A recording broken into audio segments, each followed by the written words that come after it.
ಜಾಗತಿಕ ಮಾರುಕಟ್ಟೆನಾಗಿರ್ಬೋದು ಅಥವಾ ಸ್ಥಳೀಯ ಮಾರುಕಟ್ಟೆಯಲ್ಲೂ ಸಹ ನಿಮಗೆ ಒಂದು ಒಳ್ಳೆಯ ಒಂದು ಸ್ಥಾನ ಸಿಗ್ತದೆ. ನಿಮ್ಮ ಮಾರುಕಟ್ಟೆಗೆ ನಿಮ್ಮ ಒಂದು ಬಿಸ್ನೆಸ್ ಆ್ಯಕ್ಟಿವಿಟೀಸ್ಗಳೇ ಒಂದು ಒಳ್ಳೆಯ ಒಂದು ಗುಡ್ವಿಲ್ ಅಂತ ಏನು ಕರಿತೀವಿ, ಒಳ್ಳೆಯ ಹೆಸರು ಸಿಗ್ತದೆ ಅಂತಕ್ಕಂಥ ಒಂದು ಅರ್ಥವನ್ನು ಇಲ್ಲಿ ಮಾರ್ಕೆಟ್ ಸ್ಟ್ಯಾಂಡಿಂಗ್ ಹೇಳ್ತದೆ. ಇದು ಮುಖ್ಯ ಉದ್ದೇಶ. ಯಾವುದೇ ಒಂದು ಬಿಸ್ನೆಸ್ ಸರ್ವೈವ್ ಆಗಬೇಕಂದ್ರೆ ಇವತ್ತು ಬಿಸ್ನೆಸ್ ಓಪನ್ ಮಾಡಿದ್ವಿ ಮರು ದಿವಸ ಮುಚ್ಚಿದ್ವಿ ಅನ್ನಲಿಕ್ಕೆ ಬರೋದಿಲ್ಲ. ಇಲ್ಲಿ ಲಾಂಗ್ ಪೀರಿಯಡ್, ದೀರ್ಘಾವಧಿಯ ಒಂದು ಕಾನ್ಸೆಪ್ಟನ್ನು ಇಟ್ಕೊಂಡು, ಪರಿಕಲ್ಪನೆಯನ್ನು ಇಟ್ಕೊಂಡು ಇಲ್ಲಿ ವ್ಯವಹಾರದ ಚಟುವಟಿಕೆಗಳನ್ನ ಸ್ಥಾಪನೆ ಮಾಡಿರ್ತಾರೆ. ಅಂದಮೇಲೆ ನಿಮಗೂ ಮಾರುಕಟ್ಟೆಯಲ್ಲಿ ಒಂದು ಒಳ್ಳೆಯ ಹೆಸರು ಬೇಕಲ್ಲ, ಸೊ ಅದಕ್ಕೇನು ಇದು ಮುಖ್ಯವಾದ ಒಂದು ಉದ್ದೇಶ ಆಗ್ಯದ ಅಂತ ಹೇಳ್ತಾರೆ. ಎರಡನೆಯದು ಇನ್ನೋವೇಷನ್.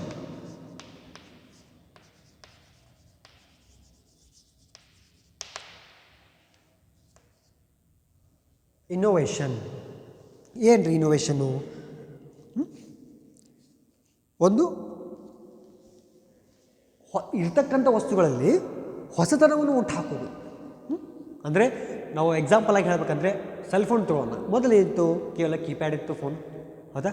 ತದನಂತರ ಅದಕ್ಕೆ ಕ್ಯಾಮ್ರಾ ಬಂತು, ತದನಂತರ ಏನು ಬಂತು, ಅದು ಟಚ್ ಸ್ಕ್ರೀನ್ ಬಂತು, ತದನಂತರ ಅದಕ್ಕೆ ಫ್ರಂಟ್ ಕ್ಯಾಮ್ರಾ ಬಂತು, ಹೌದಾ? ಇವಾಗ 3-4 ಕ್ಯಾಮ್ರಾಗಳು ಬರ್ತಾವೆ. So likewise and so the innovations are to be undertaking by the each and every business. Why it is necessary? It is necessary to maintain the goodwill of the business. ಹೌದಾ? ಇರ್ತಕ್ಕಂಥ starting ನೀವು ಒಂದು ಒಳ್ಳೆಯ ಮಾರ್ಕೆಟನ್ನು ಕೊಟ್ಟು ಬಿಟ್ಟಿರ್ತೀರಿ, ನಿಮ್ದು ಒಳ್ಳೆ ಹೆಸರು ಕುಂತ್ಕೊಂಡು ಬಿಟ್ಟಿರ್ತದೆ ಮಾರುಕಟ್ಟೆಯಲ್ಲಿ. ಆ ಕಂಪ್ನಿ ಪ್ರಾಡಕ್ಟ್ ಅಂತಂದರೆ it has its own value, its own status ಅಂತಕ್ಕಂಥ ಒಂದು ಅರ್ಥವನ್ನು ಬಂದುಬಿಟ್ಟಿರ್ತದೆ ಅಲ್ಲಿ. ಅದನ್ನು ಕಾಪಾಡಲಿಕ್ಕೋಸ್ಕರ ನೀವು ಏನು ಮಾಡ್ತಾ ಇರ್ತೀರಿ, ಹೊಸ ಹೊಸ ಒಂದು ಇನ್ನೋವೇಷನ್ಸ್ಗಳನ್ನು, ಆವಿಷ್ಕಾರ ಅಂತ ಏನು ಕೇಳ್ತೇವಲ್ಲ, ಆ ಆವಿಷ್ಕಾರಗಳನ್ನು ನಾವಿಲ್ಲಿ ಇರ್ತಕ್ಕಂಥ ವಸ್ತುವಿನಲ್ಲಿ ಜನ್ರೇಟ್ ಮಾಡ್ತಾ ಅಪ್ಡೇಟ್ ಮಾಡ್ತಾ ಹೋಗ್ತಾ ಇರ್ತೀವಿ. ಇದು ಸಹ ವ್ಯವಹಾರದ ಒಂದು ಮುಖ್ಯ ಉದ್ದೇಶ.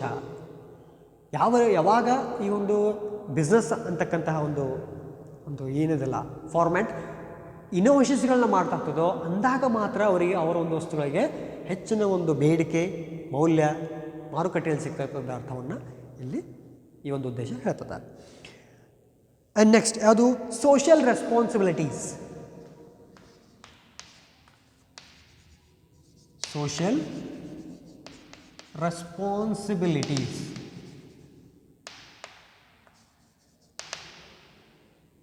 ಸಾಮಾಜಿಕ ಕಳಕಳಿ ಅಂತ ಕರಿತೇವೆ ನಾವು. ಸೋಷಿಯಲ್ ರೆಸ್ಪಾನ್ಸಿಬಿಲಿಟೀಸ್ ಅಂದರೆ ಸಾಮಾಜಿಕ ಕಳಕಳಿ. ಸರ್ ಯಾಕೆ ಮಾಡಬೇಕ್ರಿ ಸಾಮಾಜಿಕ ಕಳಕಳಿ? ನಮ್ಮ ಬಿಸ್ನೆಸ್ ನಮ್ಮ ದುಡ್ಡು ನಾವೇನಾದರೂ ಮಾಡ್ತೀವಿ ಅಂತ ನೀವು ಅನ್ಬೋದು.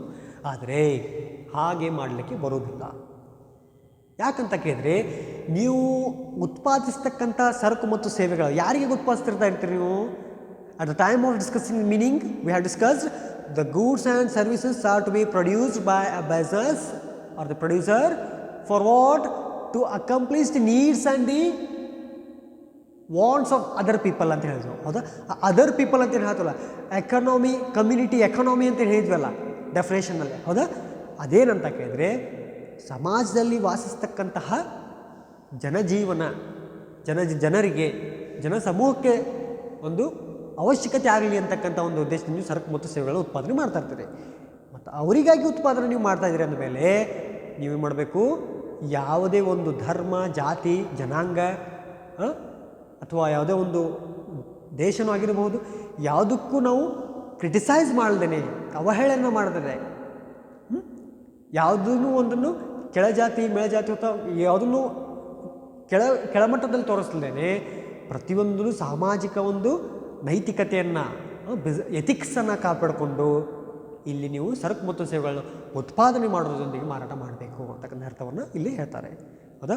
ಒಂದು ವೇಳೆ ಯಾವುದೋ ಒಂದು ಜಾತಿಗೆ, ಜನಾಂಗಕ್ಕೆ, ಧರ್ಮಕ್ಕೆ ಸೀಮಿತವಾಗಿ ನಾವು ಅದನ್ನ ಒಂದು ಪ್ರೊಡ್ಯೂಸ್ ಮಾಡಿದ್ವಿ, ಟೀಕಿಸ್ತಾ ನಾವು ಏನೋ ಮಾಡಿದ್ವಿ ಅಂತ ಕೇಳಿದರೆ, there is no doubt at all your business will be going to fall in the market, fall down in the market or incur heavy loss in the market ಅಂತಕ್ಕಂಥ ಒಂದು ಇಲ್ಲಿ ಒಂದು ಮಾಹಿತಿನ ನಿಮಗೆ ನಾನು ಹೇಳ್ತಾ ಇದ್ದೇನೆ. ಸೊ ಅದಕ್ಕೇನು ಮಾಡಬೇಕು?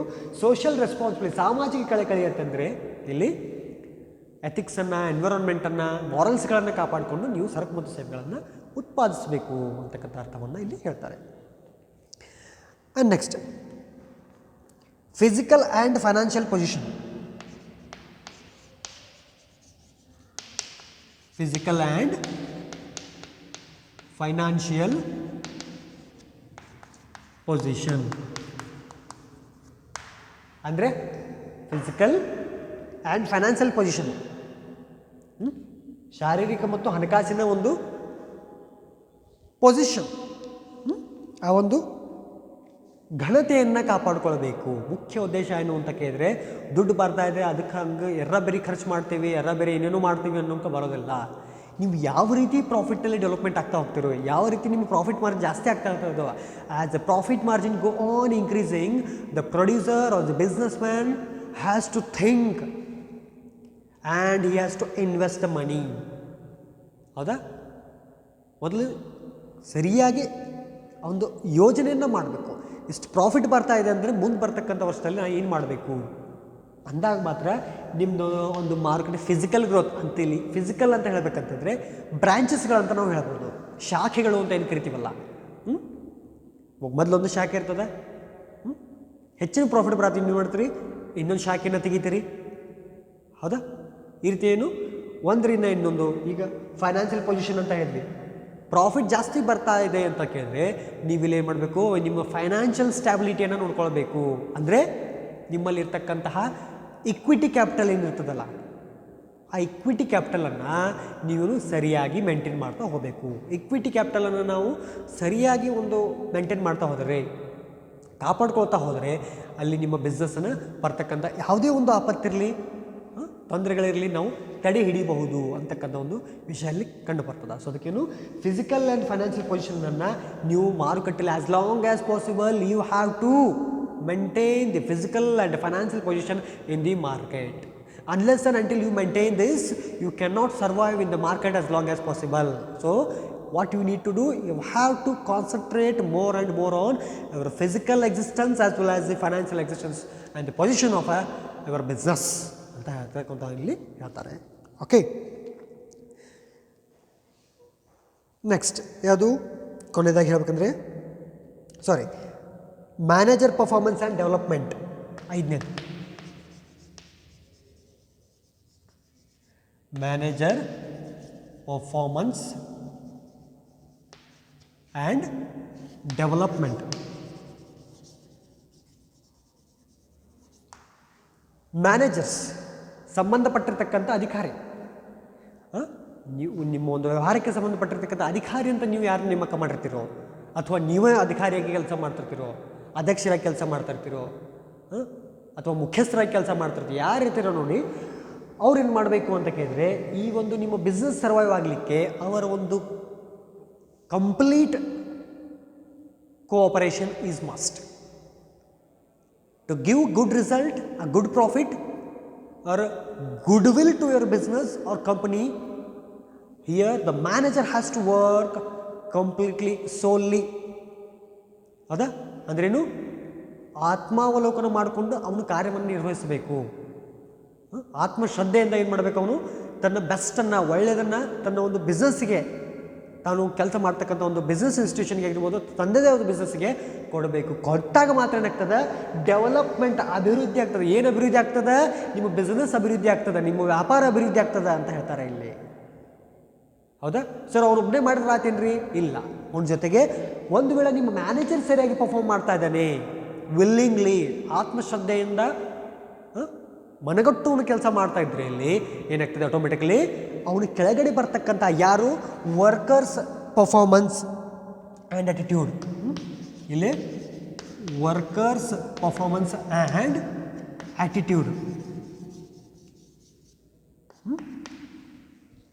ಇವನು ಆತ್ಮಶ್ರದ್ಧೆಯಿಂದ ಮಾಡ್ತಾ ಇದ್ದಾನೆ ಅಂತ ಕೇಳಿದ್ರೆ, ಇವನು ಮನಗಟ್ಟು ಕೆಲಸ ಮಾಡ್ತಾ ಇದ್ದಾನೆ ಅಂತ ಕೇಳಿದ್ರೆ ಆಟೋಮೆಟಿಕ್ಲಿ ಇಲ್ಲಿ ಡೆವಲಪ್ಮೆಂಟ್ ಆಗ್ತದೆ. ಈಗ ಡೆವಲಪ್ಮೆಂಟ್ ಆಗ್ತಾ ಇದೆ ಅಂತಂದರೆ ಇವನು ಸರಿಯಾಗಿದ್ದಾಗ ಮಾತ್ರ ಇಲ್ಲಿ ವರ್ಕರ್ಸ್ ಅಂತ ಏನು ಬರ್ತಾರಲ್ಲ, ಲೇಬರ್ ಕ್ಲಾಸ್ ಅಂತ ಏನು ಬರ್ತಾರೆ, ಅವರು ಸಹ ಮನಗೊಟ್ಟು ಶ್ರದ್ಧೆಯಿಂದ ಆತ್ಮಾವಲೋಕನದಿಂದ ಕೆಲಸವನ್ನು ಮಾಡ್ತಾರೆ. ತಮ್ಮಲ್ಲಿರ್ತಕ್ಕಂತಹ ಒಂದು ಬೆಸ್ಟ್ ಕೊಡಲಿಕ್ಕೆ ಪ್ರಯತ್ನ ಮಾಡ್ತಾರೆ, ಬೆಸ್ಟ್ ಕೊಡ್ತಾರೆ ಅಂತಕ್ಕಂಥ ಅರ್ಥವನ್ನು ಕೊಡ್ತಾರೆ. ಇಲ್ಲಿ ಆಟಿಟ್ಯೂಡ್ ಅಂದರೆ ಇಲ್ಲಿ ಸೊಕ್ಕು ಅಂತ ಅಲ್ಲ, ಘಮಂಡ್ ಅಂತಾರಲ್ಲ, ಅದಲ್ಲ. ಆಟಿಟ್ಯೂಡ್ ಅಂತ ಇಲ್ಲಿ ನಾವು ಬಿಸ್ನೆಸ್ ಪಾಯಿಂಟ್ ಆಫ್ ವ್ಯೂ ಹೇಳಬೇಕಂತಂದರೆ ಅವರ ಶ್ರದ್ಧೆ ಅಂತ ಹೇಳ್ಬೋದು. The concentration, the dedication level ಅಂತ ನಾವು ಹೇಳ್ಬೋದು. ಅವ್ರದ್ದು ಡೆಡಿಕೇಶನ್ ಲೆವೆಲ್ ಇಲ್ಲಿ ಏನಾಗ್ತದೆ, ಇಂಪ್ರೂವ್ ಆಗ್ತದೆ, ಅವರು ಕೊಡ್ತಾರೆ, ಅದರಿಂದ ಗ್ರೋತ್ ಆಗ್ತದೆ. ಇಲ್ಲಿ ಮ್ಯಾನೇಜರ್ ಕೊಟ್ಟರೇನಾಯಿತು, ಡೆವಲಪ್ಮೆಂಟ್ ಆಗಿತ್ತು. ಹೌದಾ? ಡೆವಲಪ್ಮೆಂಟ್ ಆಗಿತ್ತು. ಯಾವಾಗ ವರ್ಕರ್ಸ್ ಪರ್ಫಾರ್ಮೆನ್ಸ್ ಆ್ಯಂಡ್ ಆ್ಯಟಿಟ್ಯೂಡ್ ಕೆಲಸ ಸರಿಯಾಗಿ ಮಾಡ್ತಾವೆ ಅವಾಗ ನಿಮ್ಮ ಬಿಸ್ನೆಸ್ದ ಬೆಳವಣಿಗೆ ಆಗ್ತದೆ. ಗ್ರೋತ್ ಅಂತ ನಾವು ಅದಕ್ಕೆ ಕರಿತೀವಿ, ಗ್ರೋತ್ ಅಂತ ಕರಿತೀವಿ. ಹೌದಾ? So these all are the objectives of a business. ಇನ್ನೊಂದು ಮೇನ್ ಆಬ್ಜೆಕ್ಟಿವ್ ಹೇಳಬೇಕಂದ್ರೆ ಜನರಲ್ ಆಗಿ ನಾವು ಫೀಚರ್ಸ್ ನೋಡಿದ್ವಿ ಏನು, ಪ್ರಾಫಿಟ್ ಮೋಟಿವ್. ಹೌದಾ? Profit motive business, profit is a main motto or the main purpose or the ಏನು main objective of a business ಅಂತ ಹೇಳ್ಬೋದು. ಇಟ್ಸ್ ಕ್ವೈಟ್ ನ್ಯಾಚುರಲ್, ಅದು ಹೆಚ್ಚಿನ ಒಂದು ಏನೇನಿಲ್ಲ. ಸೊ ಅದಕ್ಕೇನು ಪ್ರಾಫಿಟ್ ಇದ್ದಾಗ ಮಾತ್ರ, ಇನ್ನೊಂದು ಅರ್ಥ ಹೇಳಬೇಕಂದ್ರೆ ಪ್ರಾಫಿಟ್ ಇದ್ದಾಗ ಮಾತ್ರ ಈ ಎಲ್ಲ ಅಂಶಗಳು ಸಾಧ್ಯ ಅಂತಕ್ಕಂಥ ಅರ್ಥವನ್ನು ನಾವು ಇಲ್ಲಿ ಹೇಳ್ಬೋದು. So overall today what we have discussed, the further classification of business activity, that is industry and commerce. In the previous class we have discussed industry, everything about it, and today's class we have discussed commerce and its subcategories, that is trade, actual trade, and further classification internal and external, and further classification wholesale, retail, import, export, interport, and here in agriculture trade, transport, warehousing, insurance, banking, advertising, and so on. And later we have discussed the objectives of a business. Okay, so this is all about the today's class. And a few more concepts are there in this first chapter. Hopefully in the next class we are going to conclude this chapter. So till then, those who have not yet seen the first 2-3 classes, please do watch those classes. ಎಲ್ಲರೂ ದಯವಿಟ್ಟು ಯಾರು ಹಿಂದಿನ ಒಂದು 3 ಕ್ಲಾಸ್ಗಳನ್ನು ನೋಡಿಲ್ವೋ ಈ business ಸ್ಟಡೀಸ್ಗೆ ಸಂಬಂಧಪಟ್ಟಿರ್ತಕ್ಕಂಥದ್ದು, ದಯವಿಟ್ಟು ಆ 3 ಕ್ಲಾಸ್ಗಳನ್ನು ನೋಡಿ. ತದನಂತರ ಇದು 4ನೇ ಭಾಗ ಆಗಿರ್ತದೆ, ಪಾರ್ಟ್ 4 ಆಗಿರ್ತದೆ. ಸೊ ದಯವಿಟ್ಟು ಇದನ್ನು ನೋಡಿ. ಏನಾದರೂ ನಿಮಗೆ ಡೌಟ್ಸ್ ಅಂತ ಬಂದರೆ ಕಮೆಂಟ್ ಸೆಕ್ಷನಲ್ಲಿ ನನಗೆ ಕಮೆಂಟ್ ಮಾಡಿ ತಿಳಿಸಿ ಅಂತ ಕೇಳ್ತಾ, ದಯವಿಟ್ಟು ಯಾರು ಇನ್ನೂವರೆಗೂ ನೋಡಿಲ್ವೋ ದಯವಿಟ್ಟು ಚಾನಲನ್ನು, ಕ್ಲಾಸಸ್ಗಳನ್ನು ನೋಡಿ ಹೆಚ್ಚಿನ ಸಂಖ್ಯೆಯಲ್ಲಿ ಸಬ್ಸ್ಕ್ರೈಬ್ ಮಾಡಿ, ಶೇರ್ ಮಾಡಿ, ಮತ್ತು ಬೆಲ್ ಐಕಾನ್ನ ಪ್ರೆಸ್ ಮಾಡೋದನ್ನು ಮರಿಬೇಡಿ ಅಂತ ಹೇಳ್ತಾ ಮುಂದಿನ ಕ್ಲಾಸಲ್ಲಿ ಮತ್ತೆ ಸಿಗೋಣ. ನಮಸ್ಕಾರ.